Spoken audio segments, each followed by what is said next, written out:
First question that I have here is, tell us a bit about yourself to our audience. Like, when did you get into acting? And I also heard that you have an acting school. You're an acting Well, coach. yeah, I'm an acting coach, yes. Hmm. Well, to start, I got into acting. I was acting ever since grade school. I would sing and I would do acting. And then when I went to high school, I sang because there was choir and acting, and they were kind of together.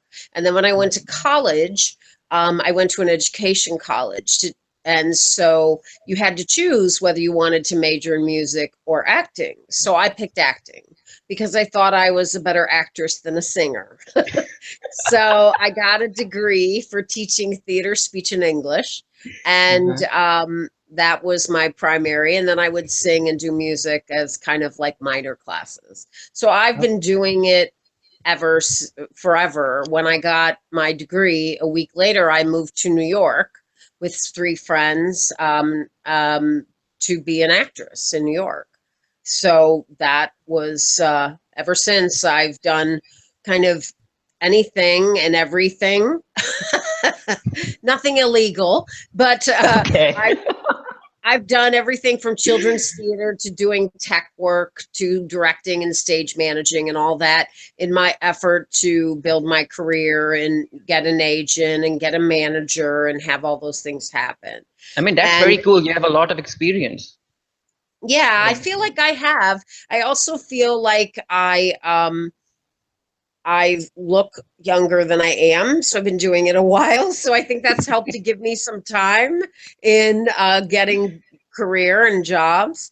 And as it stands now, I had taught a class and I taught in an after school program with kids and I taught in a weekend acting program for kids. And so I've done a lot of different things with the Board of Education, all kinds of things like that. And so now I have some private clients that I will coach when they request it, and I'm open to being a coach as well. I don't really have a school.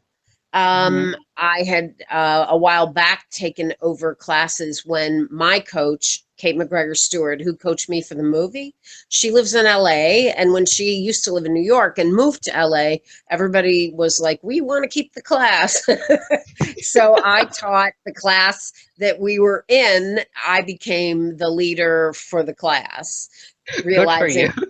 realizing that I actually had a degree and could do that if I wanted to. It took me a while to figure that out, but um, so yeah, so that's what my as my career has grown. I mean, we made this movie back in 14. Yeah. So Mhm. I thought in 15, my life would change, and then it didn't for 2 more years.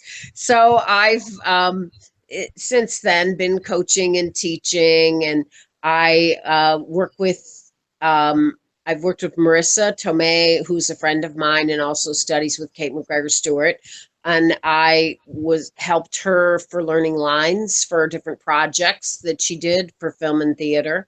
And so I worked with her and different things like that. So that's been my survival and waiting for the movie as well and doing other parts, here and there, but this is the biggest as far as having a lead in a film with a star like Halle Berry. So Yeah. Okay. So, how did the role of Margot come to you? Like, what was the audition process like? How did you right. find this role? My manager had submitted me, and and she, even though she's a manager, she functions like an agent in the sense her name is Sue Stanton, and she gets the breakdown. So that means that she gets the opportunity to submit me for different jobs. So she had put me in for this job, and she called me one morning in New York at 7 in the morning when I was sound asleep and was like, wake up, you have this great audition. And I was like, okay. And she said, read it and call me right back because she'll forward me the info. So I read it and I thought, oh my God, this is great. It sounds like me. And then I read that they wanted me in LA the next morning at 10 o'clock. And so I called her and said, hey, this is a great audition, but I have to be in New York in the morning. That's not going to happen. And so she was like, oh gosh, I didn't even notice. I was so excited. So she wrote them and they said it was okay to self tape. And self tape meaning that I get someone to put the scenes. There were 3 scenes from the movie, and I had to put all 3 scenes on tape as, the character and send them to them. So I coached with Kate McGregor Stewart, my coach in LA, and a gentleman named Eric, who was very helpful, recorded me, and we recorded the 3 scenes and we sent them to LA. And then they just I don't even remember how much time exactly, but it was maybe like a week or so. She called me excited again and said, oh my God, they loved you and they think you're really great. They've given us notes and they want you to do these 3 scenes again. So she says, meanwhile, the notes are the complete opposite of what you already did. So I was completely like, oh my God, what do I do? Because it made me, because I had learned it a certain way, so that I'm back to my coach, Katie, saying oh my God, oh my God. And she said, they just want to see your versatility. It doesn't mean you have to change completely. It means you have to add different colors to the scenes. So we took their notes and we recorded, I coached with her, and then we recorded all 3 scenes again. And we sent them to them in LA. And then a few days later, they called and said that I was in the running and there were a couple other actresses, and that probably at some point I would have to go to LA and meet people in order to get the job. And then every couple days they would ask for something new, like my film reel or different things that they wanted from me. And then we got a phone call on a Tuesday, which I guess was like that next week, saying from Nancy Nayer, who's the casting director, who I had never really met, but she had picked me and put me in the process, saying that she wanted to set up a Skype meeting with me and the director, Luis Prieto. And so could it happen in a few hours? And we were like, sure. And then it was like, could it happen in an hour? Sure. Could it happen as soon as possible? Sure. So it kept like, oh my God, here we go. So I got, we did Skype, advertising a Skype here. We did a Skype conference, and Nancy introduced herself visually, and then Luis and I talked on the video, and we talked for like a half hour, 40 minutes, and he was quite sweet and adorable. And he said that he needed to call because I was really like Margo, and I was really, I was like Margo, and I'm really scary. And they wanted to make sure that I was not really Margo and that I was a nice person. And so I said I was a nice person, and he said, oh, but he's Spanish, as you probably know. And he was like, oh no, but you scary, you're really scary. We were afraid you were Margo for real. And so we were laughing because he said, is it nice Chris or is it mean Margo? So that became like the theme as to who was I at the time. So we talked for a long time, and then he said, if we pick you and ask you to come down in a few weeks, will you come to New Orleans? Are you interested? Would you, are you available to do the film? And I stood my ground and said, yes, I'm available and I'm interested and I would love to do this part, and it would mean the world to me. And, I hope it can work out. And so we got off the Skype call, and I'm thinking, okay, well, now next thing will be I'll go to LA and, they'll meet me there. And then 2 days later, on Thursday, I'm sitting in my living room and my manager calls hysterical, and I pick up the phone and she says, they picked you, you're Margo, you're going to New Orleans, you have to be there on Tuesday, and you're the first choice, and you need to say yes or they're moving on. And it was like, oh my God, I was totally flipped out. And of course we said yes, and then the rest was history. I pulled it together and went to New Orleans, and they brought us there for the full 6 weeks. So that obviously Halle, but Sage, Correa, Lou, Yeah. Temple, and I were all booked to be there for all the 6 weeks, so that they wouldn't have to bring us back and forth. And even though we weren't in every day, they would have us there available for shooting. So that was how I got the part. And so I never had met anyone in person until I showed up in New Orleans, and they met me like at the airport. So that I mean, was it my worked out for you. You were amazing in the film. I've watched thank it three you. times already. And I Thank also you. watched it with my mom, and she was like, "Who's that lady who's playing Margot? Like, you really did look the part. Like, Thank you. you." I'm Thank saying you. this as a compliment, but you guys, you and Lou Temple, you guys looked like Right. kidnappers, right? Well, It was thank perfect you. casting. It was perfect Thank casting. you. I can say to you that um, when obviously it's hair and makeup and what they did with us, and but when I auditioned for it, because I was in New York and they were in LA, I wore like a little too tight Eagles t-shirt, Eagles the band, of course, and some yoga pants, and I left my hair kind of greasy, and I went kind of low class because on the audition tapes, because normally when I do an audition tape, I will have my personality and say, "Hey, how are you?" and then go into something else. But I felt since this was so serious and dark, I kind of needed to really be more the character and less, the nice friendly girl. So I think that when Luis called and said, "We were afraid that you were really Margot," I understood why they felt Yeah. that way, because they hadn't seen me any other way. But that was the only way I knew how to, get some attention. And then when we got there, they had already decided, I guess, because they liked what I did and it fit. Then they had made wigs I had two, all of us had at least two stunt people and then a stand in.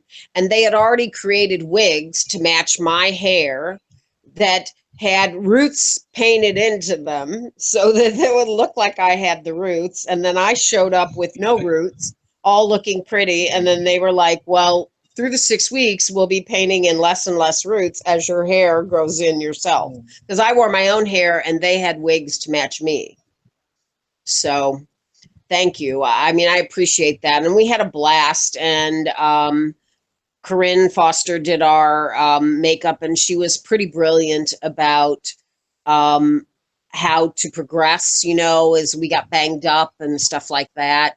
And I felt really comfortable. The irony of it all is that also, which you certainly know from having seen the movie a few times, that it all takes place over one day. So Yeah. for 6 weeks, all four of us are walking around with all these like Stepford people that look just like us in the same outfit for 6 weeks, because so there were lots of t-shirts and lots of yellow blouses for Halle and jackets and things, because we had to do that the whole time because it never changes. Okay. So the next question, how was it like working with Halle Berry? Not as an actress as well, but also because she was an executive producer. So she Mhm. was kind of the boss as well. She So how didn't, was it? she was fabulous. And from the minute I met her, I hadn't really met her. I had heard when I auditioned, she was peeking around the corner, but she never officially stepped in. It was always Luis when I did the Skype video with Nancy Nayer. But from the moment I met her on the street in New Orleans, we were having a costume parade, and she had shown up. That day was her day to get there, and we were all there to kind of walk our outfits and have them pick what we wanted to wear, and what they wanted us to wear, I should say. And from the moment I met her, she jumped up and down and she was so excited, and she told me how happy she was to work with me, and we were going to have so much fun. And she was really like a girlfriend. I mean, I think that the theme of this movie is so perfect for the advertising of saying women and empowerment, because that really is what I feel she was about. And she never really functioned as a boss to me. We were always partners in acting together. The only time I really noticed that she was the boss was when she would go into a trailer and watch dailies. They would have, like, her come look at the screen and see what they just shot to see if it was along her idea. But then Elaine Goldsmith Thomas, who is also her partner for 606 Films and is a producer as well, she was there with Halle. So they would look together.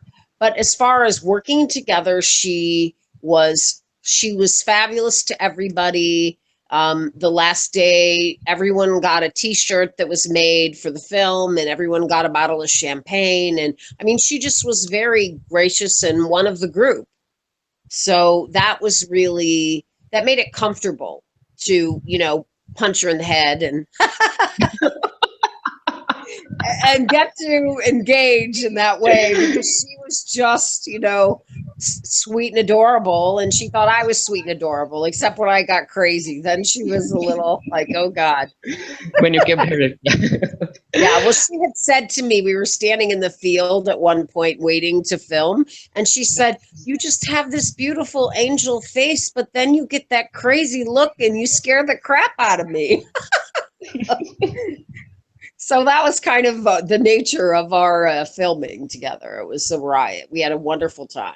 So I have to ask, like, this film was supposed to come out back in 2015, but then the whole relativity media mess came about. So how did that make you feel? Like, you ended up making a movie, but then it kind of got lost in limbo. Yes. And now it's finally getting released. Well, back then, it actually made me feel really horrible, because I had hoped that this film was the lead role, that people could finally see me in it.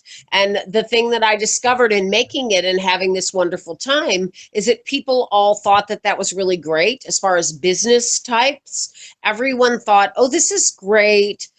We can't wait to see you in it, was the reply. As opposed to, like, for Sage, he was 6 years old and they thought, oh, he's a little boy and he can act. So it paralleled, it sent his career into like an upscale, whereas for me, it stalled because the movie was locked. And I used to joke with his mother, April, who I made friends with, and we're still friends, to this day, as we all are actually on the film.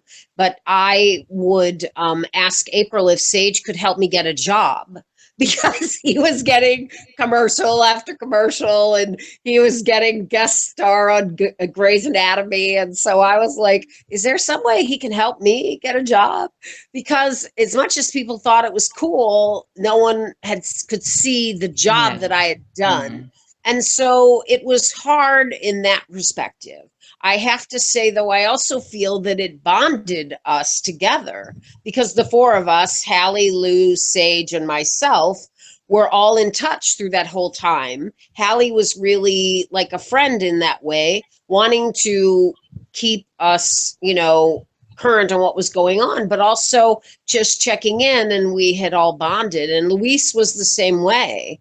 And so we had such a great time, and we really wanted it to come out. We wanted people to like it or to have it get a life. So I think that helped us bond together. But career-wise, it was rough, because I felt after a while like I had sort of imagined that I did it, because it just kept taking so long and so many variables. And I've said, to someone else, that I felt like the making of the waiting for this movie after the making of it could make its own movie, with the stories that were happening on and on and on about the start and stop.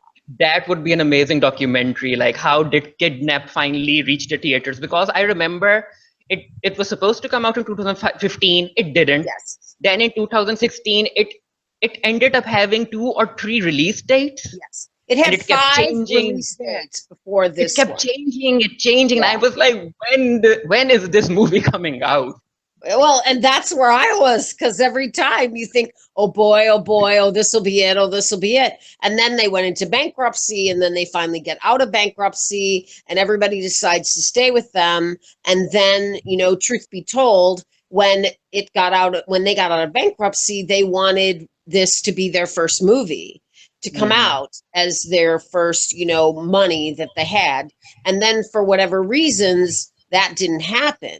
So they put out 2 other movies that weren't Yeah. successful, that spent all their money. So then they had no money for our movie. Yeah, So those then two they were movies back. flopped big time. So then they were back in court again. And then the irony of it all was when they were in court, at one point, Kevin Spacey, which was in the paper, Kevin Spacey was going to possibly take over Yeah. Relativity with I Dana remember Brunetti. that. And so there was a court thing one day where I've never seen the movie. I had never seen it until the premiere. As Lou Temple, we had never seen it because he was away doing work. I lived in New York and hadn't gotten there when they were having these first pop screenings, and I was going to go and see it, and then it got locked down. But one day I'm reading in the paper that Kevin Spacey appears on a video in court at the beginning of the court case to say, we have really great projects on board, and this is a perfect example, and shows a 15-minute clip of Yeah. Kidnap. And I'm thinking, I have to go to court in order to see my own movie that I'm supposed to be in.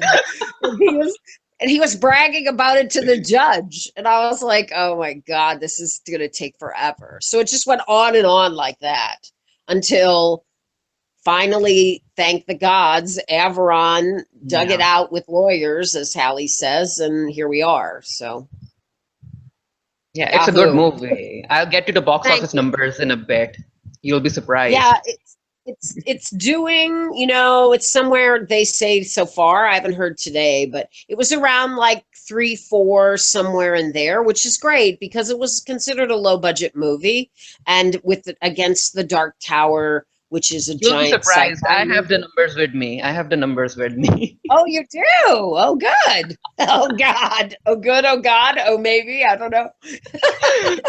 Okay, so next question. Have you been to Yes. any Kidnap premieres?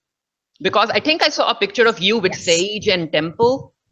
Yes, exactly. And there's also a picture that I posted on my Facebook page of I got to go to the LA premiere. They brought me there, which was lovely of them. And so there's a picture of me and Lou Temple and Halle. And there's a picture of unfortunately there was Lou and Halle and me and Luis, but Sage never made it in. So it was either like all of us without Halle or all of us without Sage.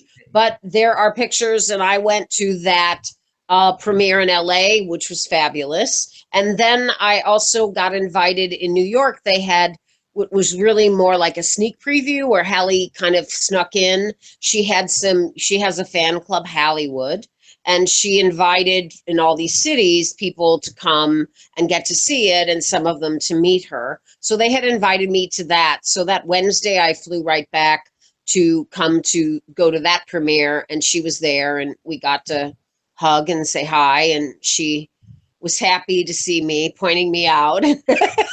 So it was fun in that way, and I got to invite some friends to come see it who have been hearing about it for years and thought it was my imagination as well. So Because the premieres were awesome, I guess, because I was seeing some fan reactions, and like people were finally glad because, like me, they had been waiting for this movie for so long. Then it came out online due to piracy, and that was disappointing. That was disappointing as well. Yes. But yeah, but people were genuinely excited for this movie, especially because it was a follow-up to Halle's The Call. So it had that thing running for it if it had come out in 2015, right? Yes, there were 4 days of me crying, thinking that it had first, when it got stolen, it first hit YouTube, and they were afraid that if it broke on YouTube, then it wasn't going to get a premiere and all those things weren't going to happen. So in essence, the lawyers were able to yank it down from there, and that was the major concern, because you don't want it to break out into millions of people seeing it for free, or there's no movie to come out and advertise. And so, yeah, we all felt the same way. I mean, if you see pictures at the premiere, everybody's all happy and hugging and jumping around because we waited for so long, and we'd all, seen each other and thought we'd see each other so much quicker. And so, and some of us had, the main four of us had been in contact and stuff, but like I hadn't seen the producers since I shot the movie in 14. So it was really fun for all of us to be there, and also thank David Dinerstein and the board of directors to say, "Oh my God, thank you so much. We're so grateful." So the premiere was a happy hit, I have to say. It was. So acting with Sage, how was it acting with Sage? Like, was he really with you guys in that car when you Yes. guys kidnapped him? Yes, he was with Mhm. us for a lot of it. I'll tell you a story on that first scene where he gets kidnapped. When they're filming at a distance and then up close from both perspectives. And I had known him about 3 or 4 days, so he liked me and we got along, and he and his mom and I had all become friends and hung out. But I also knew that this was his first big project ever. And so he had done like a little indie film thing, small part, but he hadn't really had a lead. And so when we first started filming that scene, they Luis came over in his Spanish accent to say, "Sage, you need to be more scared. You look like you're having fun going with her." And it was because he liked me and he was having so much fun on the movie. He was so natural and so organic, but he really was enjoying it. He wasn't really frightened. So he's like, "Okay, I will." And so I had a little talk with him and I said, "Look, you and I were playing. It's okay. If you're scared, you let me know. And if not, I'm going to be mean and you're going to act scared and you go and scream and cry or whatever you need to do. And if you're really hurt, then just tell me and we'll stop." And he said, "Okay, that's fine." So then they yelled action and we're walking along and he's, kind of liking me, but looking. And then all of a sudden I pick him up and he screams bloody murder as I'm throwing him in the back seat of the car. And I'm thinking, "Oh God, what have I done to him on the first day of filming?" And he's screaming and mommy and all this stuff. And they yell cut. And as a minute they yell cut, he jumps up from the back seat smiling, goes, "How'd I do?" And he's laughing. And I was like, "I'm going to kill you for real." And he said, "Well, you told me to be scared." And I said, "That was good. You did a great job." And then they came, of course, and they were like, "Oh, that was so good." And I was like, "Yeah, I thought So that's really the basis of it all, because he was in the car, obviously, with the knife, all those different things that Yeah, that's happened.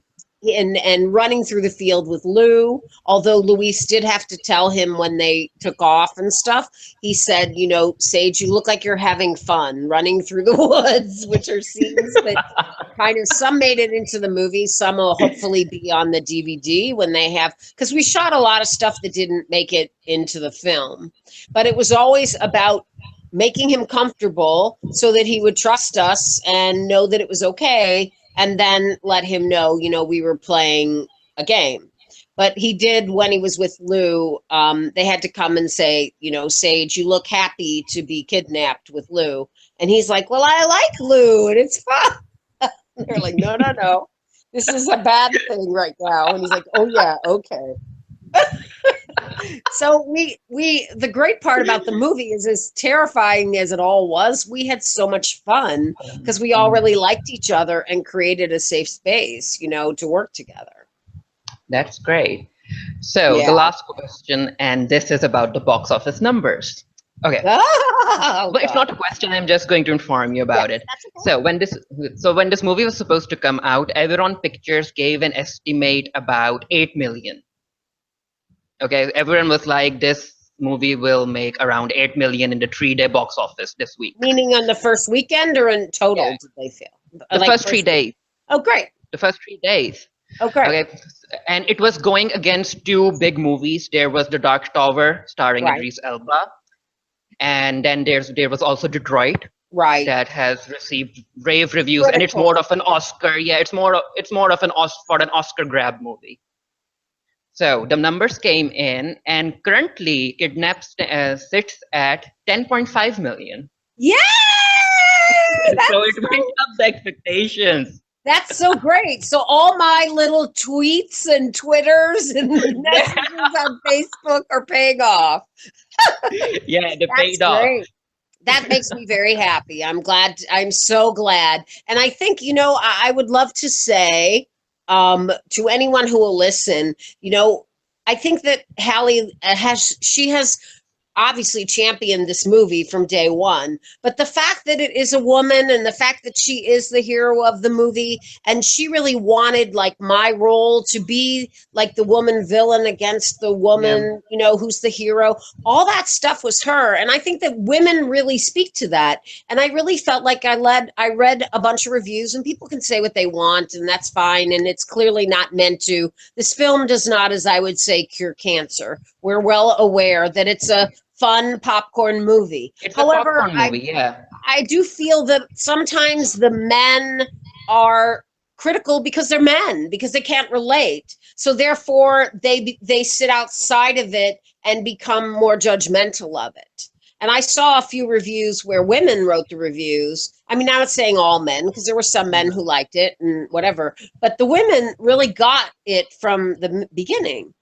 And so I appreciate that you, being of another culture, appreciate the film, because I do feel that you have to surrender to the premise, and then I think it's a great movie and a great ride. And I think that she's really brilliant in the movie, in all the dynamics that she has, in I talk to myself all the time. I live by myself in my apartment now, and I talk to myself. And so that premise that those things don't happen, the things they comment on, really kind of bothered me, because I thought, that stuff happens all the time. And I mean, and you have to surrender to that premise. as a critic and as a reviewer, like when I'm watching a film and when I know that the whole premise is more or less it's supposed to be an entertaining film, it's supposed to be a popcorn flick. So really, I can't really be that strict for that film when I'm watching it. Right. Yeah, so because of the fact that I'm not strict, I'm able to enjoy it more. That's great. Like And it's not an Oscar movie. Like you guys aren't making this movie for an Oscar. Now if it was like an Oscar movie or something like that, right. then I would be strict about it. But Sure, this was and a I popcorn understand. film. And I do think that, Yeah, when Liam Neeson made Taken, they didn't say, "Oh, that's ridiculous," because it was yes, Liam that's the Neeson, point that I so they didn't like surrendered. about it. Yeah, in And some of the also, reviews I didn't like it. Like you guys enjoyed Taken, but you end up seeing faults in Kidnap. Like right. why? And also, the things that they make comments about the CGI cars and stuff. It's not CGI. There's a few reviews that he's done. Everything that is in that movie happened. Everything, every car crash was a crash with real cars, and we shut down highways, and they shot those things, and Halle was in the car for most of it, and then there were stunt people, who would come in at the last minute. So it was all very real. So the concept that it fit together, you know what I mean, and pretend, is really not true at all. And so I feel really great about the people who get it, appreciate, and surrender to it and Yeah, I enjoy it. was like, when I was doing the review, I was like, it's an entertaining movie. Surrender to it. Let it take you on the ride. There's nothing for you to like critique and pinpoint. Right. Like, it's not that kind of movie. Well, good. It's Thank yeah, you, and it's not thank that. your mother. Thank your mother for appreciating it. Yeah, it's I not. every time I've gone to the screening when it's over, because I had never seen it. I saw it Monday, I saw it Wednesday, and then I got one with a bunch of friends on Friday night. We paid to go to like a real audience to see what would happen. And I would always say to my friends after, "Do you still like me?"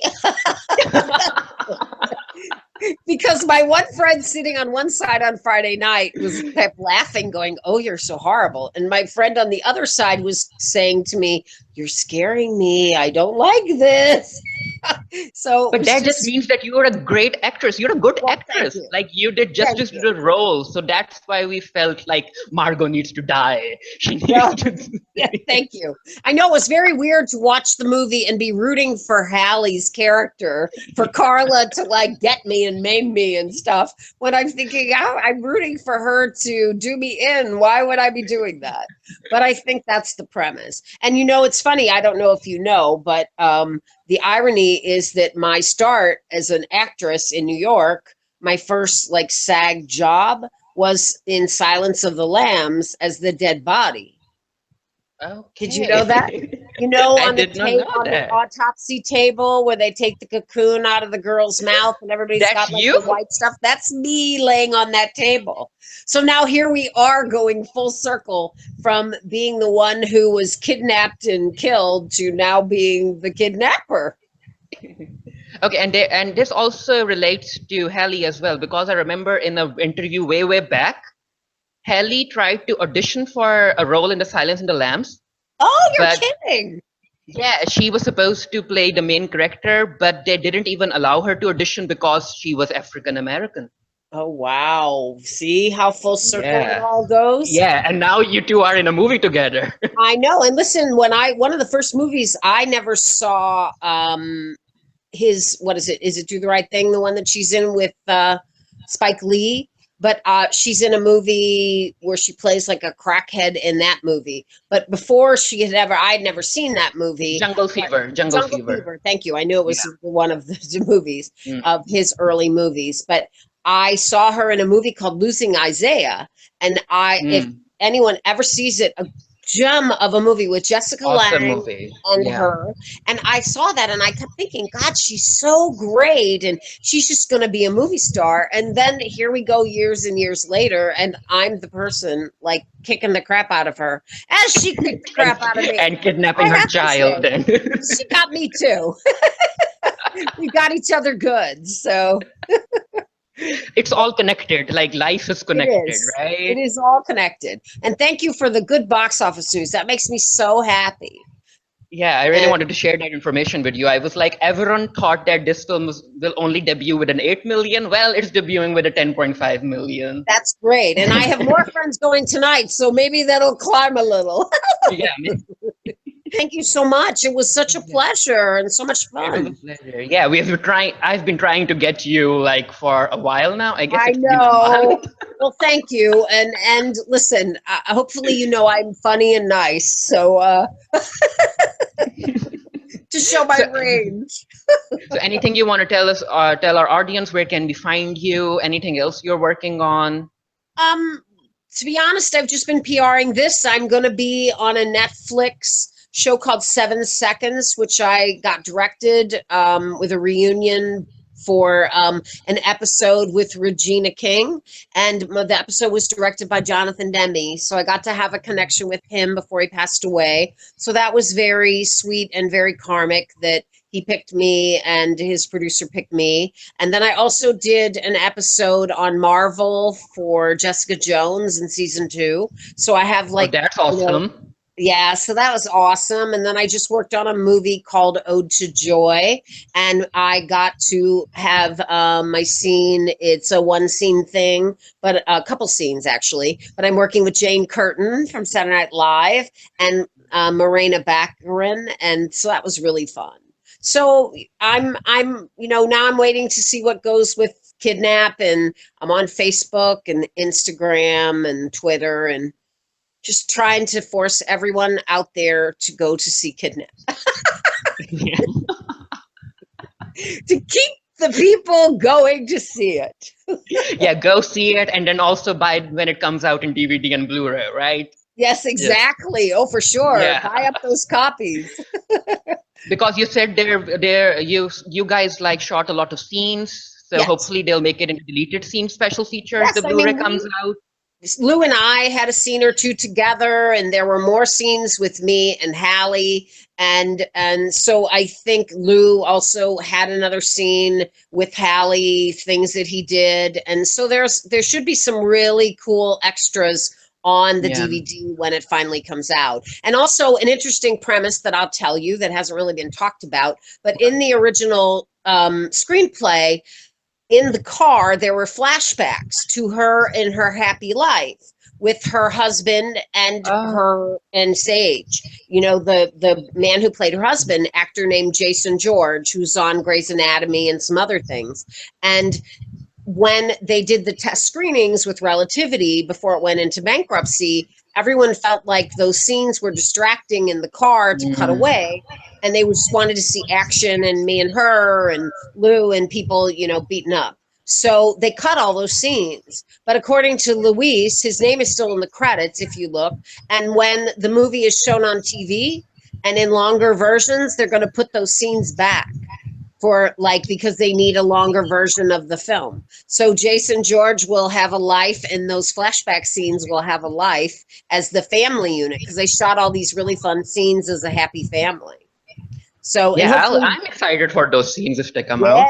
it's they were really cool. I think it'll be really interesting because they weren't really sure, you know, how it was going to end and things were changing all the time. So I think it'll be really interesting to get the DVD and see. So anyway, thanks a lot. It was Listen, my great talking to pleasure. you. Great to meet you. Tell your mother hello and thanks. I will. I will. Thank you so much. Yeah, thank you. I look Thank forward you. to it. It was a pleasure. It was my Talk to pleasure. you Okay. soon. Okay, Take Chris. care. Bye. Bye. Thank you. Bye.